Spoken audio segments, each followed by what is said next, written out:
السلام علیکم۔ وعلیکم السلام ورحمۃ اللہ۔ جی حضرت فرمائیے۔ آپ کی بارگاہ میں سوال یہ ہے، شادی سے پہلے لڑکے کا لڑکی سے فون پر بات کرنا یا ملاقات کرنا کیسا ہے؟ آپ اس کے بارے میں بیان فرما دیں۔ بسم اللہ الرحمن الرحیم۔ لک الحمد یا اللہ، الصلاۃ والسلام علیک یا رسول اللہ صلی اللہ علیہ وسلم۔ ابھی آپ نے سوال سنا اور اسی سوال کا جواب لے کر میں حاضر ہوں۔ سوال یہ ہے، کیا نکاح سے پہلے، شادی سے پہلے لڑکے کا لڑکی سے، لڑکی کا لڑکے سے فون پر بات کرنا یا آپس میں ملاقات کرنا کیسا ہے؟ آج کل جو یہ رواج پڑا ہوا ہے اور عام رواج ہو گیا ہے کہ جب ایک لڑکے کا کسی لڑکی سے رشتہ طے ہو جاتا ہے، اس کی منگنی ہو جاتی ہے، وہ اس کی منگیتر بن جاتی ہے اور رشتہ پکا ہو جاتا ہے، تو پھر وہ اور اس کے گھر والے یہ سمجھتے ہیں کہ اب تو یہ اس کی دلہن ہو گئی، رشتہ طے ہو گیا، دلہا ہو گیا، اب وہ آپس میں ملاقاتیں، آپس میں باتیں کرنا شروع کر دیتے ہیں۔ فون پہ لمبی لمبی باتیں رہتی ہیں، یہاں تک کہ ملاقاتیں تک ہوتی ہیں، ایک دوسرے کے ساتھ ٹہلنے گھومنے کو بھی جائز سمجھتے ہیں اور یہ سمجھتے ہیں کہ یہ کوئی عیب نہیں ہے، حالانکہ ابھی رشتہ طے ہوا ہے، ابھی یہ اس کی دلہن نہیں بنی ہے، ابھی منگنی ہوئی ہے، منگیتر بنی ہے، ابھی دلہن نہیں بنی ہے۔ تو جب تک نکاح نہیں ہو اس وقت تک لڑکی سے ملاقات کرنا، لڑکے کا یا لڑکے سے ملاقات کرنا یا آپس میں ایک دوسرے کے ساتھ ٹہلنا گھومنا یا آپس میں ایک دوسرے سے فون پر بات کرنا، یہ سب ناجائز ہے۔ یہ ابھی اس کے ساتھ اس کا رشتہ طے ہوا ہے، ابھی اس کی دلہن نہیں بنی ہے، اس کا حکم وہی ہے جو کسی اجنبی عورت کا حکم ہے، وہی ہے جو غیر محرم کا حکم ہے۔ یہ اس کے لیے محرم نہیں ہے، ابھی اس کے لیے غیر محرم ہے۔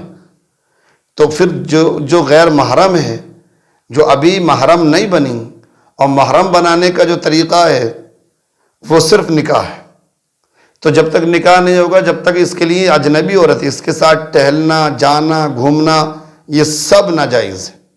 اور مسند احمد بن حنبل کی روایت ہے، اللہ کے رسول صلی اللہ علیہ وسلم ارشاد فرماتے ہیں کہ جو شخص اللہ اور یوم آخرت پر ایمان رکھتا ہے، وہ ہرگز کسی ایسی عورت کے ساتھ تنہائی اختیار نہ کرے جس کے ساتھ کوئی محرم رشتہ دار نہ ہو، کیونکہ ایسی صورت میں ان دونوں کے ساتھ تیسرا شیطان بھی شریک ہوتا ہے۔ اس حدیث پاک کا مطلب یہ ہے کہ جب دو اجنبی مرد اور عورت جو آپس میں غیر محرم ہیں، ایک دوسرے سے پردے کا جس میں حکم رکھا گیا ہے، جب یہ دونوں تنہائی اختیار کرتے ہیں، تنہائی میں جاتے ہیں، تو ان دو کے ساتھ تیسرا شیطان ہوتا ہے جو فل طاقت لگا دیتا ہے ان دونوں کو آپس میں گناہ کرنے کی طرف، تاکہ یہ دونوں گناہ کی طرف مائل ہو جائیں، ایک دوسرے سے ملاقات کریں اور یہ گناہ کی طرف مائل ہو جائیں، اور یہاں تک کہ وہ شیطان اس میں کامیاب بھی ہو جاتا ہے۔ یہ انسانی فطرت ہے کہ جب دو ایک جگہ اکٹھا ہوتے ہیں، مرد و عورت جو غیر محرم ہے، محرم نہیں ہے، تو وہاں شیطان تیسرا ان کے لیے محنت کرتا ہے۔ اس لیے شادی سے پہلے ملاقات کرنا، شادی سے پہلے کہیں سفر میں جانا، ٹہلنا گھومنا، یہ سب ناجائز ہے، اور فون پر بات کرنا بھی ناجائز ہے، اس لیے کہ عورت کی آواز بھی عورت ہے۔ تو جب آپ اس سے بات کریں گے فون پر، تو یہ فون پر بات کرنا بھی ناجائز ہے، اس کو آپ جائز نہ سمجھیں، یہ نہ سمجھیں کہ رشتہ ہو گیا تب اس سے فون پر بات کرنا ہمارے لیے جائز ہو گیا۔ وہی حکم ہے جو کسی اجنبی عورت کا حکم ہے، ابھی آپ کے لیے وہ اجنبی ہے۔ ہاں، جائز کا طریقہ یہ ہے، جائز فون پر بات کرنا بھی جائز ہو جائے، ملاقات کرنا بھی جائز ہو جائے۔ وہ جائز کا طریقہ یہ ہے کہ جس وقت آپ کا رشتہ ہو، جس وقت آپ کی منگنی ہو، جس وقت آپ کی وہ منگیتر بنے، اسی وقت دونوں کا نکاح ہو جائے۔ جب شادی ہو، بارات آئے، رخصتی تب ہو، لیکن اسی وقت جب دونوں کا نکاح ہو جائے گا تو اب یہ اس کے لیے اجنبی نہ رہی، نکاح کی وجہ سے یہ اس کی دلہن بن گئی، اس کی بیوی بن گئی۔ اب آپس میں جتنی چاہیں بات کریں، جتنی چاہیں ملاقات کریں، جہاں چاہیں گھومیں، کیونکہ اب دونوں آپس میں محرم ہو گئے، غیر محرم نہیں رہے۔